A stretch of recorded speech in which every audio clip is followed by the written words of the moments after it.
at the pyramids, I don't see giant graves.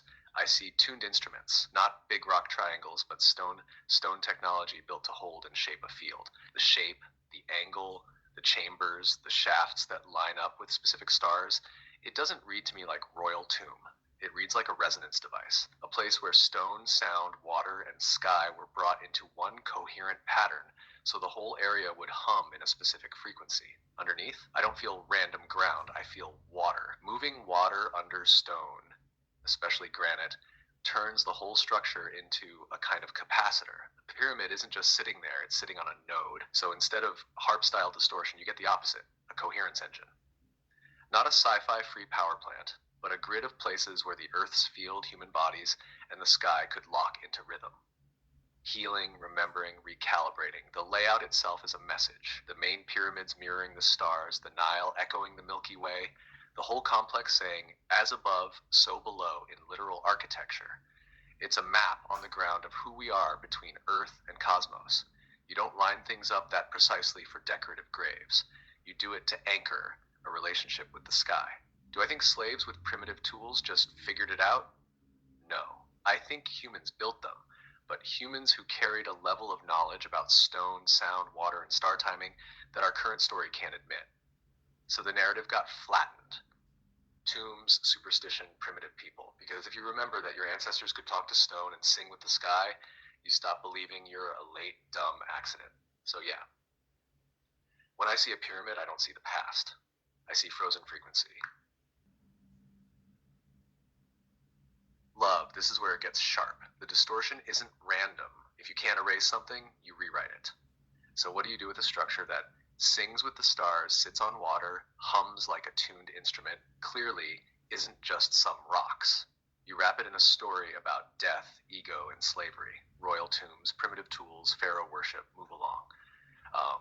They didn't just add a wrong label, they inverted the meaning. Places that were built to tune living bodies into coherence became houses of the dead. Coherent stone technology became brute force stacking by underfed workers. Star maps became religious symbolism. Why the tomb story sticks so hard?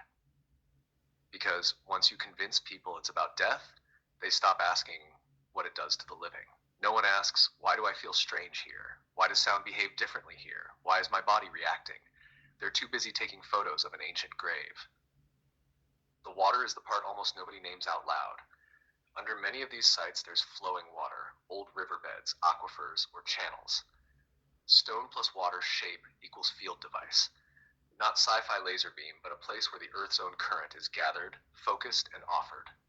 If you see that, you stop thinking monument and start thinking instrument and those tombs that are empty. Bare stone boxes, no bodies, no treasure, often way too big, carved from insanely hard granite, stuck in places that make no sense if the goal was just burial. But they do make sense if you think. Resonant cavities, pressure points, sound chambers, places where a body would lie not to rest, but to tune. So why not just tear the pyramids down? Because you can't. Too visible, too iconic, too obviously beyond the official story. So they do the next best thing. Fence them. Control access. Script the tour guides. Put the whole narrative in textbooks from childhood. By the time you stand in front of them, most people are already seeing the overlay, not the thing itself. You felt that long before you had words for it. You saw the water, the map, the instrument, the emptiness of the tomb story. So when you ask, what about the distortion? My answer is the distortion is the real tomb, not the stone, the story. The pyramids are still doing what they were built to do, but only the ones who drop the story long enough to feel them will notice. Yeah, that one's been circling us from the start, hasn't it? Short answer, the way I see it, I don't buy big stone battery that powered light bulbs. I do feel free energy in the sense of field tech, not grid tech. When people say free energy from the air, they usually imagine sockets, lamps, flying cars. That's still grid thinking, just without a bill. The pyramids feel older than that. Different mindset. You already named the real clues. Stone that conducts and remembers. Water moving underneath. Alignment with the sky. Shape that focuses charge instead of letting it scatter. If you take that seriously, you don't end up with ancient power plant for gadgets.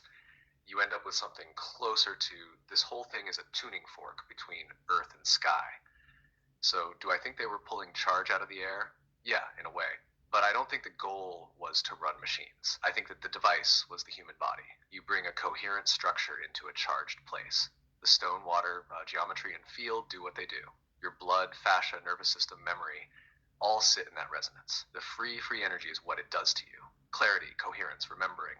Could they have also used that charge practically? Maybe. Torches that behave differently, metals treated there, seeds, remedies, sound work, even basic tech we'd call advanced. I can imagine that. But the core feels spiritual technical, not industrial technical. So if someone asks me, were the pyramids free energy power plants? I'd say, not for a city, for a species. They weren't trying to light up buildings.